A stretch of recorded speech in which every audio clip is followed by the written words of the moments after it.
listener production.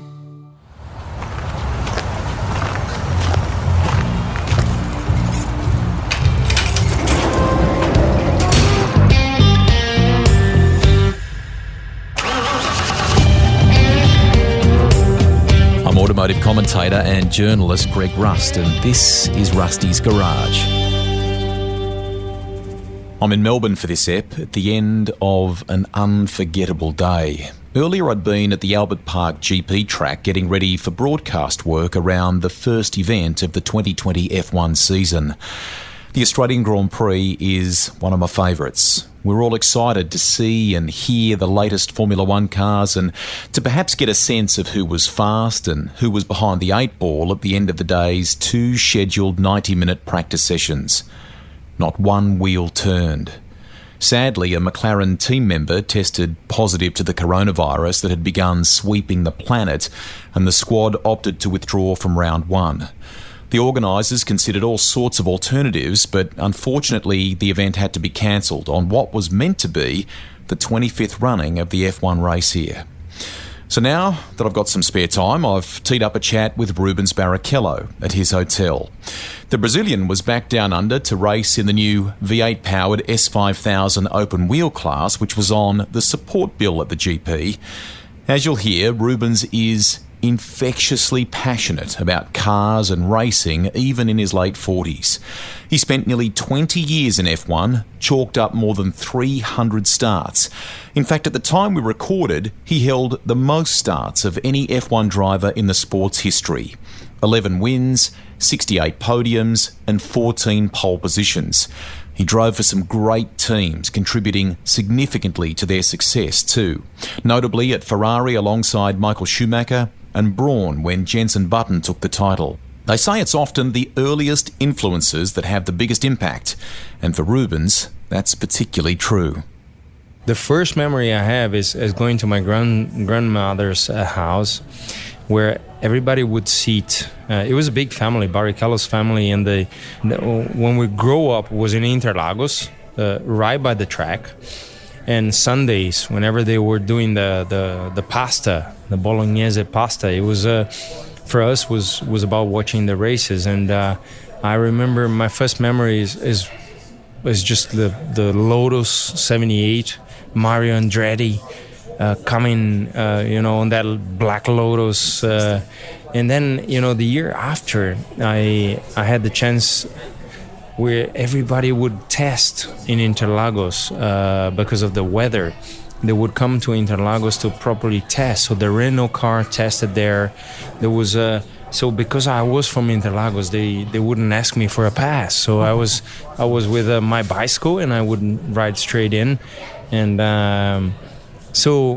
it was a passion, and a falling in love in there. I was just able to see something coming up, and obviously when I was 6, I was giving my first go-kart, so I could relate it to the driving. You don't know the power and so many things, but René Arnoux in that car and Jean-Pierre Jabouille, it was phenomenal. I just love the times when I was growing up. Obviously, my father didn't have the means to actually get me going on the go-karts, but because he had a building material place on right in front of Gate 7 of Interlagos, he made a lot of friends from Interlagos and from the racing. So therefore, he was able to do some stuff where he would give a little bit of a sand or tint or this, and people would help me with pieces of engines and like exhaust and things like this that just kept me going for the first few years of my career. You talk even now with a smile, with a passion, an immense passion for it.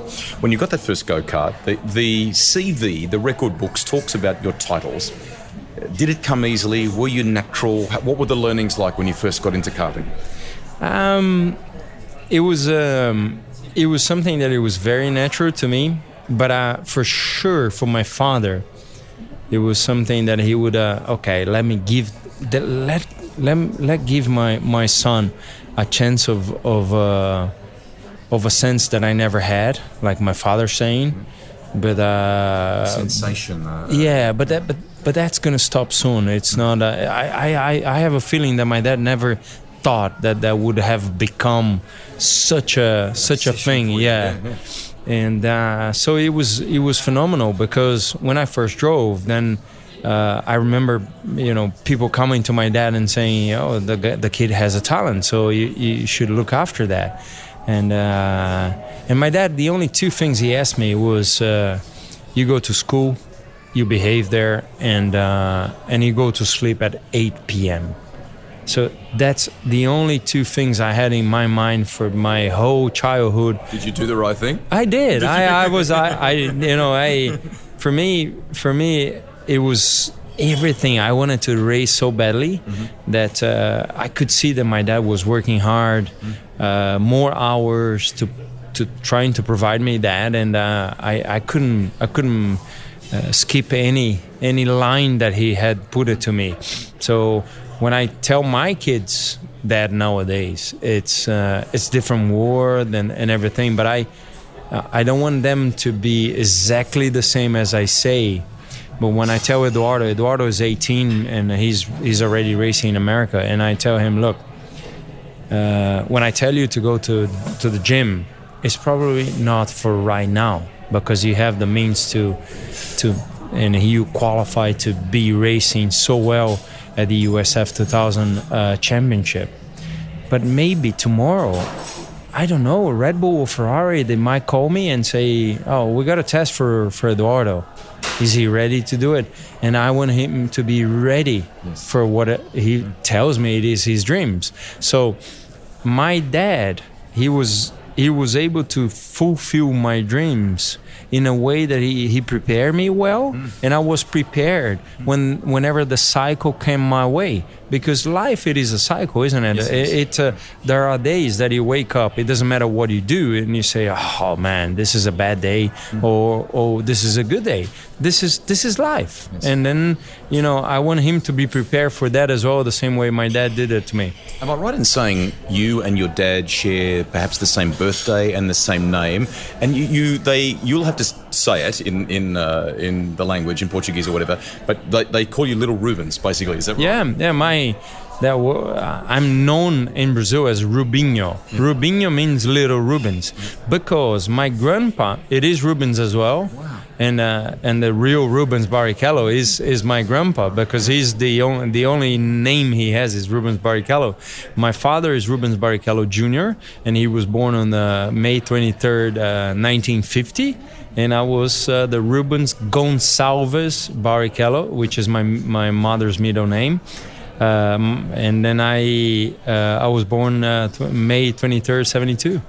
Amazing. As a young man, you would go to England after some success in karting. How daunting was that period for you? Were you ready to grab it with both hands? And very recently, I did a function in New Zealand with Dick Bennett's. All right. Lots of great names have come through West Surrey Racing, which he runs, haven't they? Yes, absolutely. I mean, when I went to Europe, it was a tough time because, as a family man, I love the Sundays around my father and my family. So when it was a big change, and at 16, you're going to Europe, living with the whole team, and it was a new experience. And my mother still have some letters that I wrote it to her from those times, and I remember crying on my little room and saying, Mom, I can hang on just to the fact that I'm sure whenever I drive, it will be good. Because I didn't drive the first month, and the team owner had asked me to go there beforehand. It was because he wanted me to learn the language, and I didn't. How special is life, because that month teach me how to speak Italian, and after I drove for Ferrari. So it was something that it's those little bits and the knots that get together they were meant to be. So my father asked me one thing when I went that patch and when I left to get to the finger, the airplane finger, and he said, you go, but you come back the same.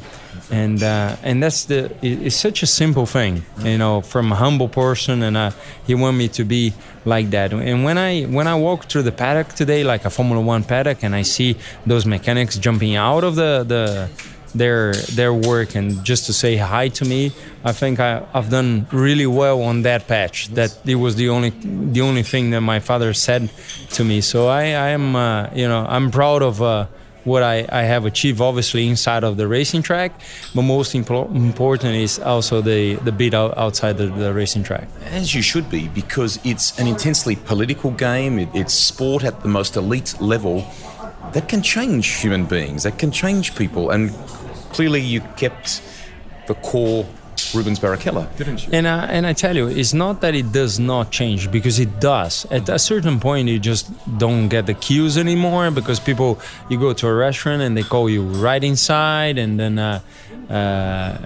it comes up to your mind. I mean, when we experienced the same thing here. We came in and there was a family and asked for a picture.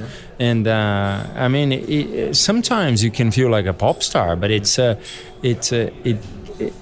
with the events that happen in life that teaches you how to proceed. So like I said, I'm very proud that I was able to.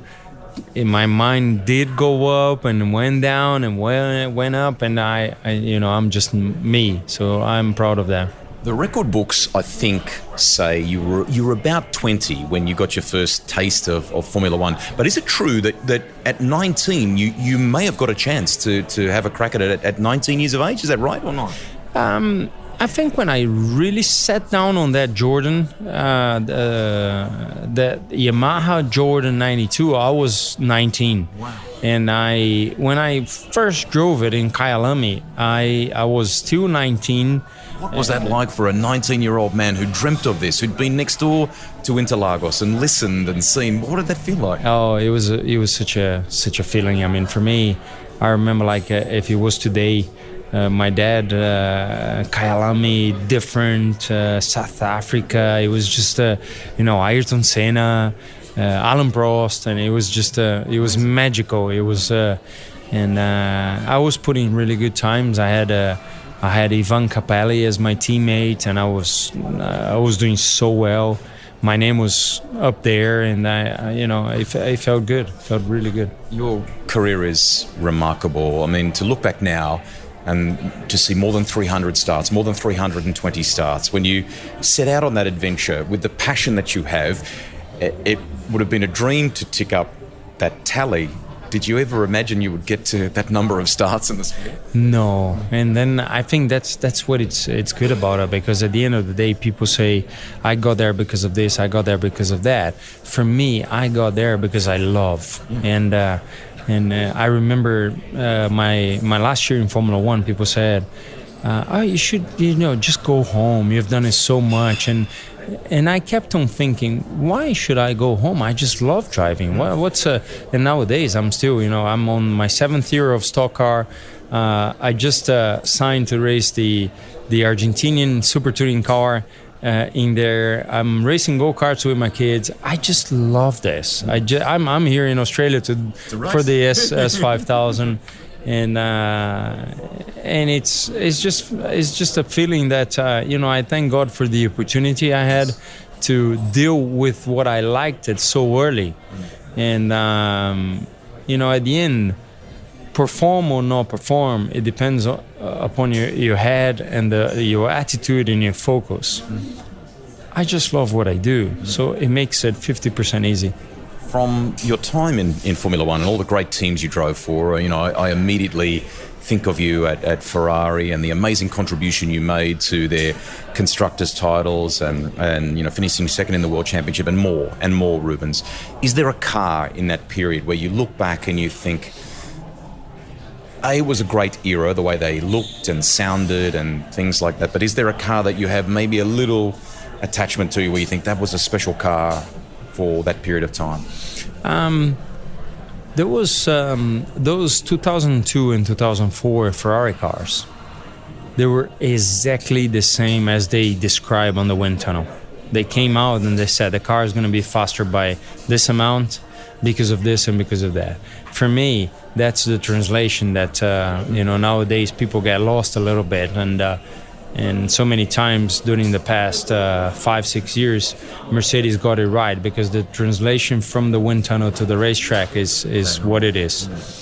So when it was amazing. I first drove the car in Mugello, and then they said the car is going to do this and that, and it was perfect. It was bang on, and I was able to do the times they were saying.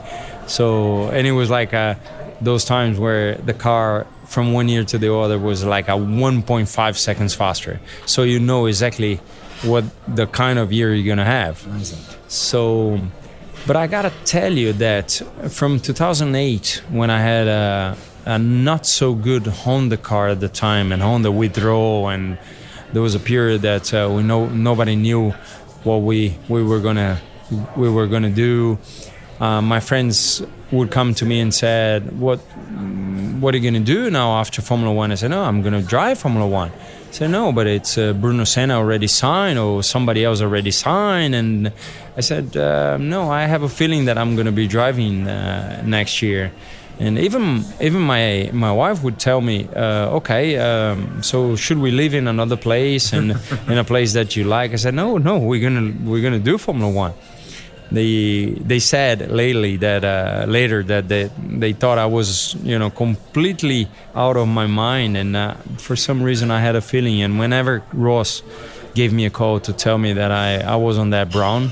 Yeah. And the contract was not perfect, and it was a contract for every 4 races, and nice. And so on. I said yes, I want to do this, and Ross told it the other day that was the best option for him that he could ever had in his own career, and that makes me so proud. And when I drove that car for the first time, what a car! The 2009 Brown, what the real beast, and if you compare the 2010 Williams and 2011 Williams, the 2009 Brown would have beat all those years in Williams. So for me, it was the year to have. Yes. Amazing. Talking about Ross Brawn and Brawn Grand Prix, as you rightly point out. I think too, one thing I read, which for listeners sums up among your many great strengths, is Jenson Button paid you quite a compliment in that period, where he said your ability to have this mechanical understanding and empathy and the technical side of it, that's been a real asset for you, hasn't it? You have a great want to connect with the machine. Yeah, I think that when Eduardo, my son, drove for the first time on a Formula, I told him, you got to be really tight on that seat belt. And he said, "Dad, but it hurts." I said, "Yeah, but when you're driving, that's the connection. The tighter you are to the race car, it's how you feel it. It's you one part of it. It's not 2 parts. It's not. There is a connection there. You gotta be connected to that." And it really gives me tears in my eyes when I see him just going out of the pits and that little tuck on that seat belt, because he understood what I meant from that. So I don't know where it came from. Probably from those times when I would come to the pits on the go-karts at age of 6 and tell my dad, "Listen, there's a problem here." He wouldn't know, because he wasn't from that part of the world, and he would send me so many times without a change or with a change, and he would make me come back and say the problem is still there or the problem is gone. So I think he has pushed me to the limits of having a feeling for the car. Are you a nervous dad when the next generation decide they want to go racing? Were you okay with that? No, I'm very nervous. I tell you, if there are times I get old, it's when they are racing. It's really something. I'm very emotional. I remember the first race of Eduardo that. There was a crash, and there was a red flag, and I came to tell my wife at the time that I told her, I wanted to tell her that everything was okay, but I started crying in the middle of my whole conversation. I said, hey, it's all okay, and then I fell in tears because I was so nervous for him, and Fernando, my other son, he races as well, and he's so different because Eduardo pays attention, is quiet. Sometimes you have to actually pressure him to say, go for it. Fernando, you got to tell him, hey, just be careful. You're crashing too hard, so two different human beings that it's just so nice. And plus I don't tell them to drive. They drive because they wanted to. I mean, even Fernando right now, he's playing soccer because he wanna try that. That's what he says. It is his passion. So as long as the boys are doing some sports, I think that's what keep me out of drugs, out of anything that it wasn't good, and I feel so good about it.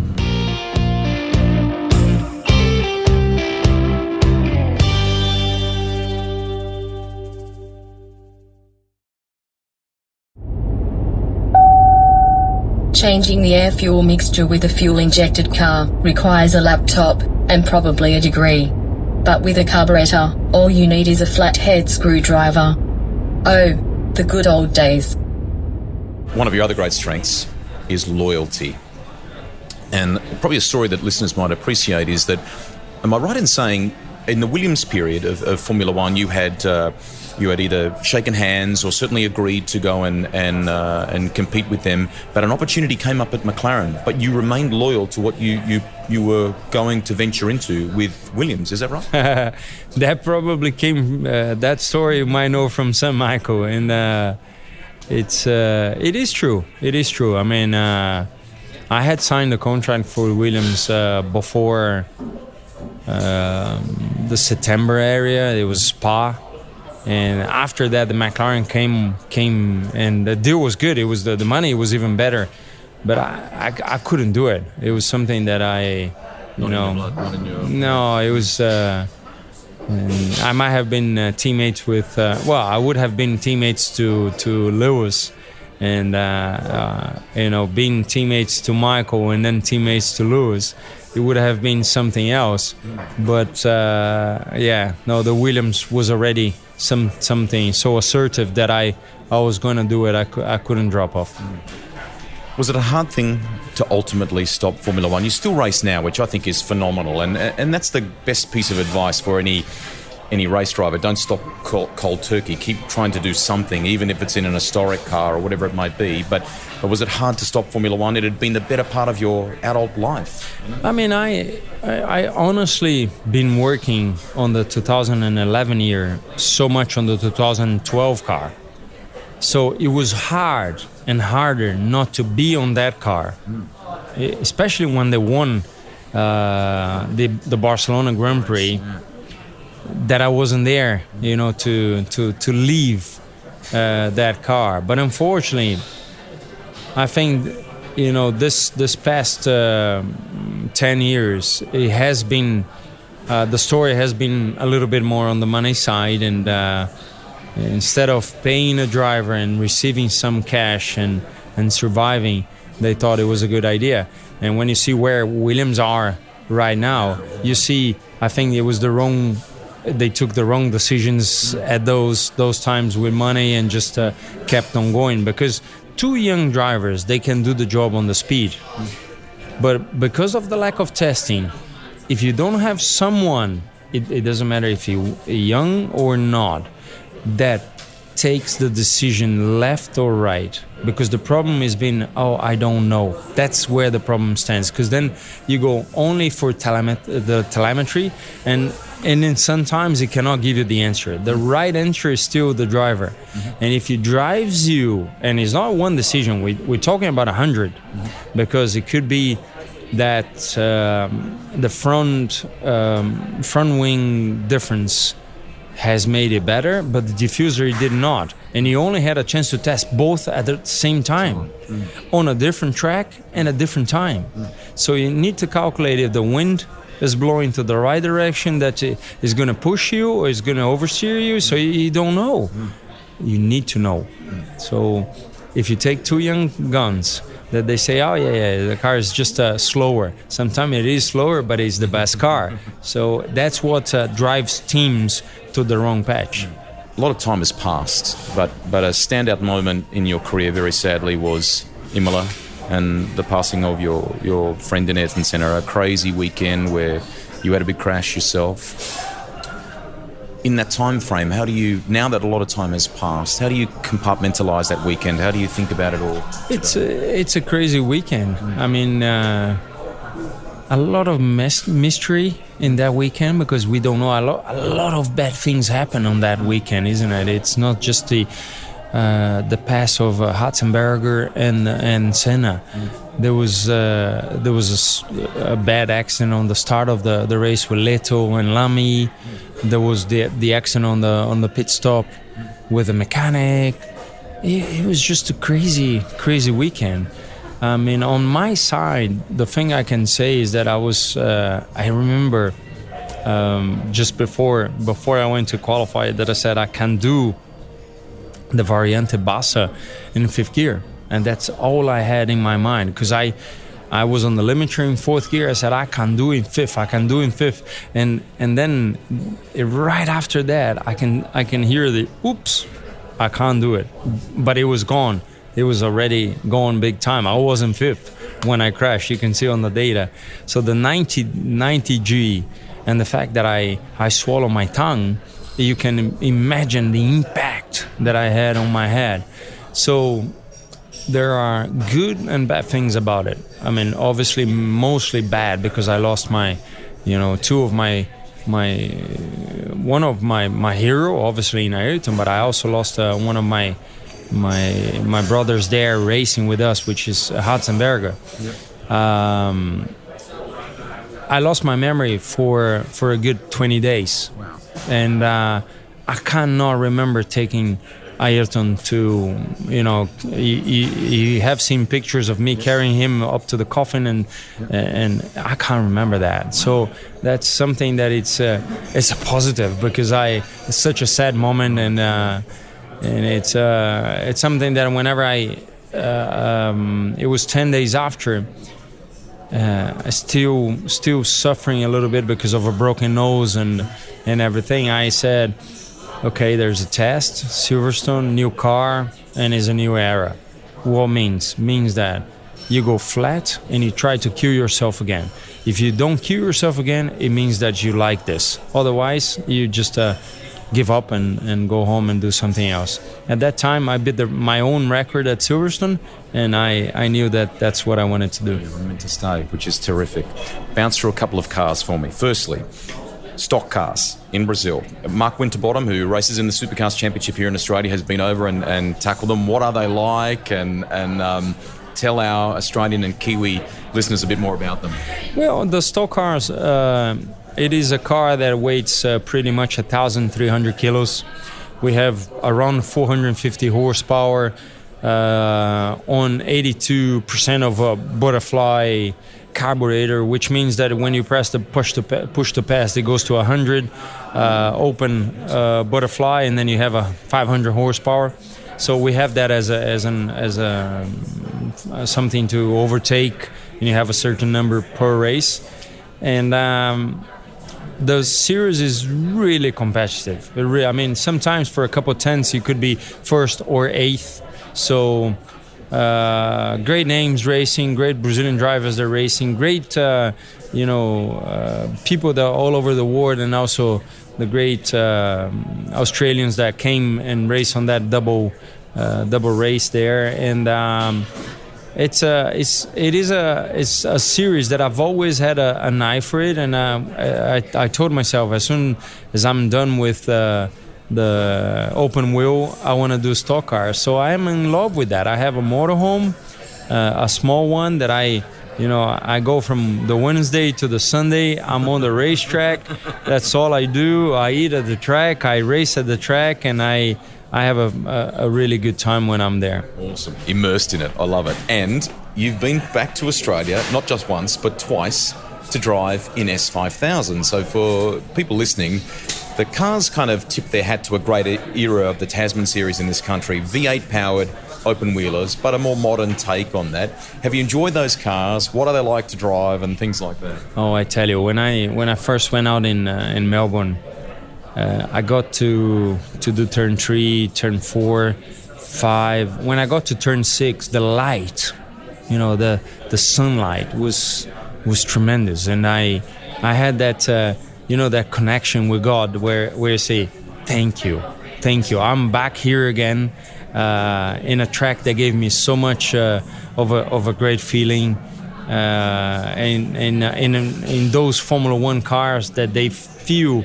Right now, I'm driving a car that it does give me the feeling of power, 600 horsepower and just in different balance and so on. But the air is through my visor and so on. So gratitude, I can only have gratitude from the time I'm 47 and I'm still competitive. What else can I ask? You see, so I had a great time in Melbourne, and I hope I can come back to do more of this. We hope so too. As you and I sit here, this has been, for me, one of the craziest days I can remember in motor racing. And I know Formula One over time has its share of drama and things like that. It's a great sport. But to think very sadly, today, on Friday, the Australian Grand Prix was cancelled. At the end of the day, health is what is most important, but it's been a wild day, hasn't it? It's been a wild day. I went to sleep last night, and when I woke up today, it was all different. It was amazing because I woke up, I put the alarm at 5:20 because my son was going to be qualifying in America, and I knew that I cannot do it if I wasn't watching, and I thankfully.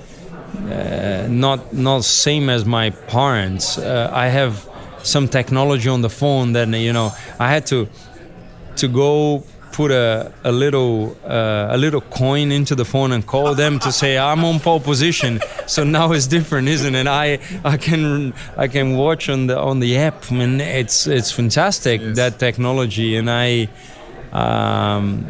And then 5:20, he was not on the track. And then I called him and I said, what's going on? He said, hey, Dad, it's been canceled over here, and then we only on the track tomorrow. So hopefully he is actually on the track tomorrow by his wishes. Yes. But in here, Australia, when I woke up, I said, can somebody tell me anything? Because it looks like Formula One, with McLaren not happening, it looks like it's going to be hard to happen. Then I came to breakfast. It was 7:45. I saw Leclerc just leaving, saying goodbye. I'm going to the airport. So I knew by then Formula One wasn't going to happen. But there wasn't a statement from Ferrari. So it was a bit of a thing. I actually don't know if he said that he was going to the airport, but I had the feeling that he wasn't gonna race. But I'm sorry that we didn't race. I had 3 races to go. And when you race 3 races is better than just 1 race, especially in Melbourne. We hope it's not the last time you'll come back down under. Now, we've got to tell a little true story here, because in setting up this podcast, we rang a friend who has helped me with other podcasts before, in Greg Siddle, Pee Wee Siddle, who's well known in the Australian motorsport community. And you have come here having had lunch with him and lunch with Larry Perkins. What was that like? Larry's got some great old tales from his time in Formula One in the 70s. He did some amazing things here in touring cars in this country. Did you enjoy that? I enjoy it purely because it's when Pee Wee told me, I said, Pee Wee, let's get lunch. He said, is Larry Perkins coming? I said, the legend? Is Larry Perkins the Larry Perkins? He said, yes. I said, okay, I'm definitely coming. So, because I am a lover. I love motorsport as it is. So for sure it was I heard so many great things about Larry driving, and he told me he stopped driving in 2003 when he was at age 53. So it gives me a great feeling that I still have 6 years to go of racing. And what a great lunch. It was great stories, and he not just talk, but he wanted to listen as well, and that's the good thing about it, isn't it? It's different times and different periods, but we all want to hear about our passion, which is racing faster a car. Fantastic. 2 final questions. Listeners of the podcast would love to know, what does Rubens get around in terms of a daily drive, a daily car? I mean, you talked about your motorhome before. And is there a restoration project that you've been involved in over time, an old car or something that you went, I got to have one of those. I want one of those in my garage now that, Formula One is wrapped up, or something like that? It's honestly, I've been racing so much that I didn't have the chance to do that. Right now, I have the '94 Jordan, which is which is in Brazil. The famous painter called Cid. Cid is the famous painter in Brazil, and the car is right there. And I have a 2008 Honda car that is also with me, but I didn't actually have the chance to restore it. I mean, I just been too busy traveling so much and so on. But it's what was the first part of the question? What do you drive to? I've always been in love with Audis, and the RS6 is for me a station wagon was the car that I could have the bags of the family, but I still drive fast. So for me, obviously, I follow the rules on the road. And but it's for me, a faster car is always safer for you to do an overtake if you're allowed to, just to go out and come back in on a single road. So that's the daily car.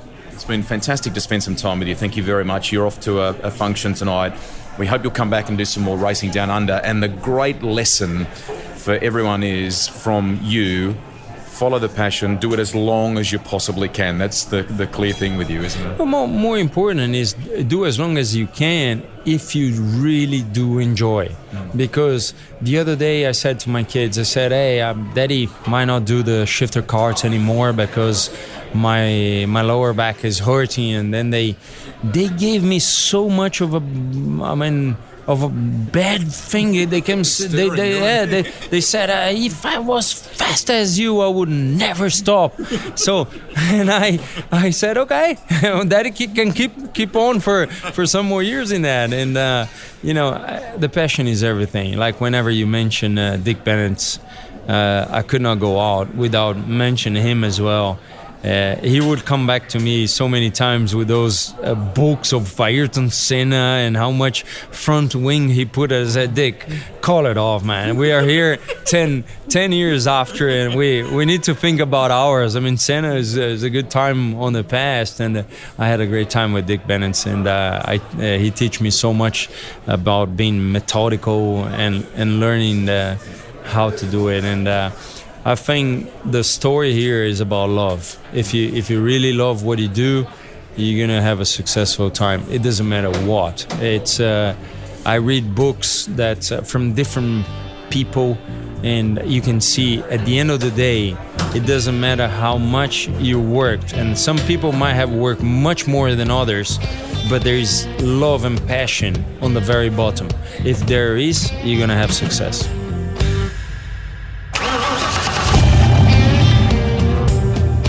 Rusty's Garage is written and presented by me, Greg Rust. Series producer and editor is Alex Mitchell.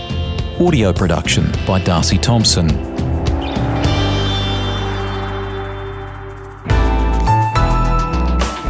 Listener.